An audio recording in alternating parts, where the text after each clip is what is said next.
Bonsoir, Mesdames, Messieurs. Deux frères de Regina ont complété ensemble le marathon Queen City de la capitale provinciale ce matin. Et même s'ils n'ont battu aucun record, ils ont réalisé encore cette année une course bien spéciale à pied et sur roue. Voici ce que nous ont préparé Coralie Hutchin et Corey Herberger. C'est sous les applaudissements et les encouragements que Sean Hesse et son frère David Hesse ont complété le marathon Queen City aujourd'hui. Durant environ 4 heures, Sean Hesse a poussé le fauteuil roulant de son frère David sur une distance de 42,2 km. Sean raconte que la course a été difficile cette année et qu'il ne s'agit pas de son meilleur temps. Mais l'objectif était avant tout de passer du temps avec son grand frère David, de 56 ans, qui est atteint de paralysie cérébrale et en fauteuil roulant depuis sa naissance, et avec qui il n'a pas toujours l'occasion de faire des activités. Il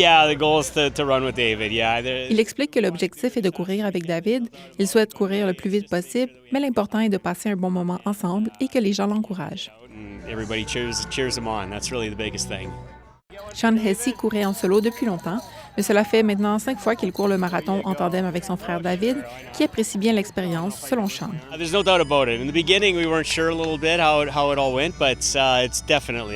Il raconte qu'au début, il n'était pas sûr comment cela se déroulerait, mais que David aime la foule, tout le monde l'acclame, comment ne pas aimer ça.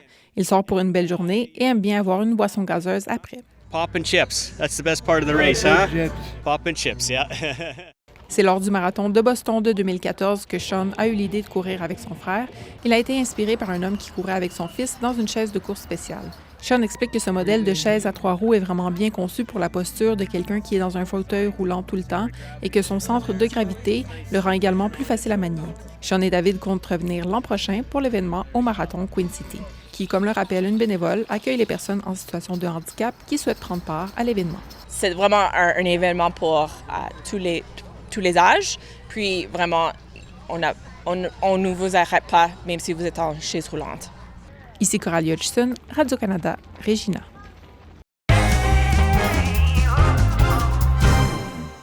Le 12e Gala Triard s'est clôturé hier soir et plusieurs artistes francescois ont remporté des prix dans différentes catégories. L'artiste Étienne Fletcher a reçu des prix dans plusieurs catégories, dont celui de meilleur album. Le duo Beau Nectar a reçu 4 prix lors de la soirée. Il a entre autres été reconnu pour sa chanson Le Noyer. L'artiste Annick Granger a quant à elle reçu le prix dans la catégorie auteur-compositrice. Je suis honoré, je suis touché, c'est toujours... Les événements de même, c'est moins côté compétition puis plus juste reconnaissance. On reconnaît que c'est du travail, sortir un album, c'est du travail, le métier qu'on fait. Cette année, c'est l'année des Francescois, ça c'est sûr, mais il y a beaucoup de jeunes incroyables. Et voilà, j'étais surprise, mais c'est un prix qui me tient énormément à cœur parce que c'est la chanson, c'est l'écriture, c'est la raison d'être du gala. Pour célébrer la rentrée scolaire, l'Association canadienne-française de Regina avait organisé sa grande rentrée annuelle.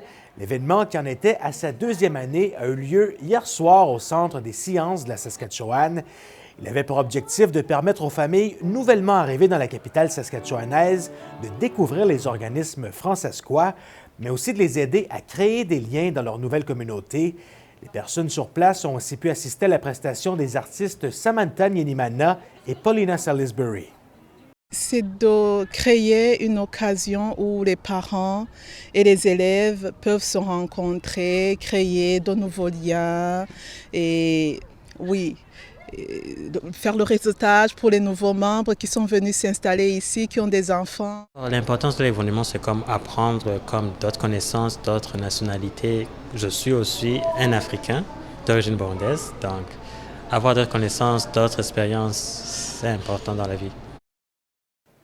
Et voilà, Mesdames, Messieurs, c'est ce qui conclut ce bulletin d'information. On se laisse sur des images du 23e marathon Queen City qui a eu lieu plus tôt aujourd'hui à Regina. Le marathon de 42,2 km a été remporté par Logan Roots avec un temps de 2h32 minutes 16 secondes.